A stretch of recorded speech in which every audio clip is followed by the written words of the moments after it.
budidaya ikan patin. Saingannya itu tidak banyak mas, tapi peminatnya lumayan banyak. Harga sejak dulu tidak naik turun, pokoknya stabil lah.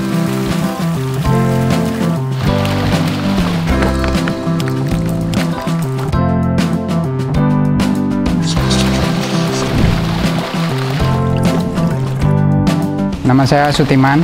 Saya usaha yaitu ikan patin. Jadi saya penyetor ikan patin di daerah Banguntapan, Jogja. Saya tertarik dengan budidaya ikan patin. Ikannya itu lentur, banyak protein, terutama dia mengandung omega 3. Terus saingannya tidak begitu berat, tapi peminatnya lumayan banyak. Proses saya menjadi budidaya ikan patin, saya merangkak dari kecil. Dari pembuatan satu kolam, begitu ada perkembangan, saya terus mengembangkan pasar. Saya menawarkan pasar itu nggak langsung begitu saya nawarkan langsung diterima, nggak, ada ditolak ya. Tapi akhirnya lama-lama dia tahu, oh coba dicoba aja. Lama-lama menjadi banyak. Kalau yang saya tampung sendiri sekitar 12 kolam. Mitra petani saya sekitar 100 mitra. Secara pasar Pak, ikan patin bagus karena saingannya itu tidak banyak mas. Jadi tidak seperti ikan-ikan lainnya, pedagang-pedagangnya banyak. Lalu di Jogja ikan patin penjualnya dapat dibilang nggak begitu banyak. Harga ikan patin bagus sejak dulu, tidak naik turun, pokoknya stabil lah. Harga penjualan di pasar saya harga 22 mas. Saya pemasarannya khusus di seluruh Kodia. Jadi pasar semua Kodia saya jelajahi semua. Oh, ikan patin budidayanya mudah mas, mudah sekali, nggak terlalu airnya deras, nggak, airnya cuman sedikit-sedikit, asal masuk aja bisa. Perawatan khusus nggak perlu, asal bisa mengalir, airnya itu ada sirkulasi, patin bisa nggak apa-apa. Patin di tanah, kolam tanah pun bisa, nggak apa-apa. Kebanyakan saya di kolam tanah. Kalau pertama kali untuk penebaran, ya gitu kita sterilkan kolam, kita kasihkan probiotik atau kita kasih M4 biar ada plankton-planktonnya, lalu kita tebar sehingga ya itu aja sudah berjalan. Kalau dari bibit kecil itu sekitar 8 bulan mas, tapi kan kita ambilnya kebanyakan dari remaja, dari isi 3-4 ditampung di kolam itu sekitar 4 bulan itu sudah panen. Tapi kalau dari kecil itu 8 bulan. Kalau panennya paling per hari saya 7 kintal, 5-7 kintal itu per hari panennya, dikalikan 30 aja gitu.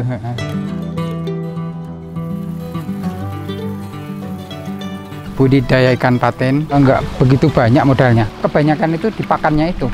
Kalau modal patinnya enggak begitu banyak.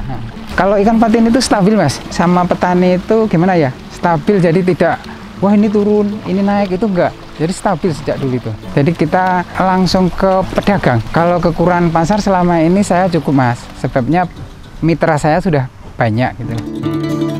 Nggak terjual itu karena kebesaran ukuran pasar itu melebihi, seperti kita tiba-tiba menjadi ikannya itu sampai 5 kilo gitu.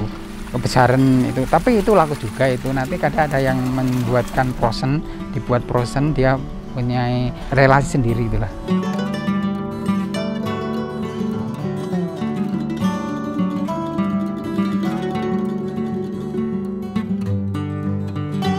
Budidaya ikan patin lebih mahal dipakan. Itu kita bantu dengan limbah nasi dari rumah makan itu untuk mengurangi pengeluaran pakannya. Seperti tempe tadi, usus. Kalau usus itu malah proteinnya lebih tinggi daripada pelet biasanya. Biar mengurangi pengeluaran bahan gitu. Pemberian pakan itu sehari 2 kali mas, pagi, sore gitu.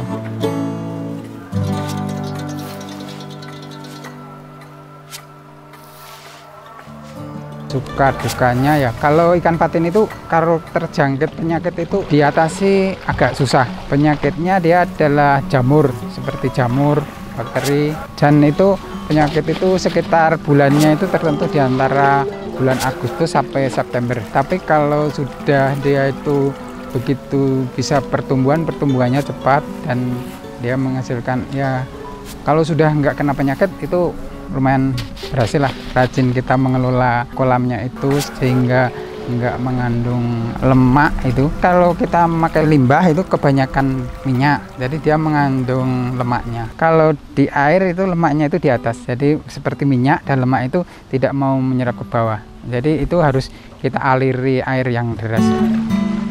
Ciri ikan patin yang sehat ya, kita lihat punggungnya itu hitam tapi bawahnya merah. Kalau batinnya panjang, punggungnya ini besar gitu ya, gemuk gitu, dan dia loncatnya itu naik turun itu lincah gitu, itu sehat.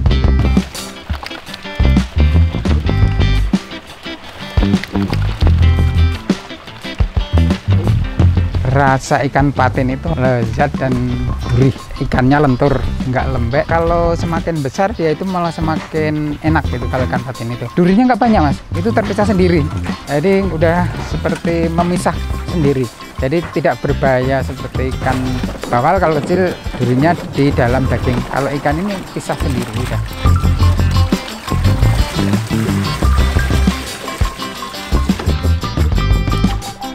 Prospeknya kalau saya bagus lah. Orang-orang kan sudah cenderung pada nila, pada lele, tapi ikan patin itu pedagangnya nggak begitu banyak, tapi minatnya malah bagus. Kelebihannya itu kandungan gizinya tinggi, termasuk ikannya lunak, terus mengandung omega 3 gitu, jadi bagus ikan patin itu.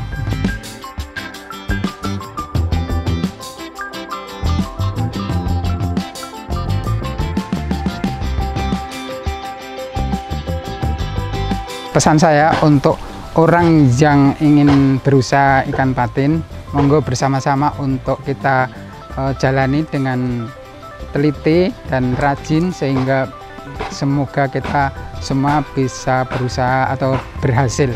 Kita semua ingin berusaha dengan baik, mari kita bersama untuk menjadikan kesuksesan Anda. Kalau orang berkunjung silakan saya membuka dengan lapang dada, monggo terserah mau ikan, mau dikasih. Kalau caranya dia mau pemula, mau cara pembudidayaan, saya berusaha. Bagi pemula yang ingin membudidayakan ikan patin, silahkan hubungi dengan saya dengan nomor 0856 4349 0367. Silakan, saya bersedia untuk diwawancarai atau untuk memberi pengetahuan setahu saya. Terima kasih dengan Anda dengan menonton video ini. Jangan lupa subscribe. Capung berhasil, sip.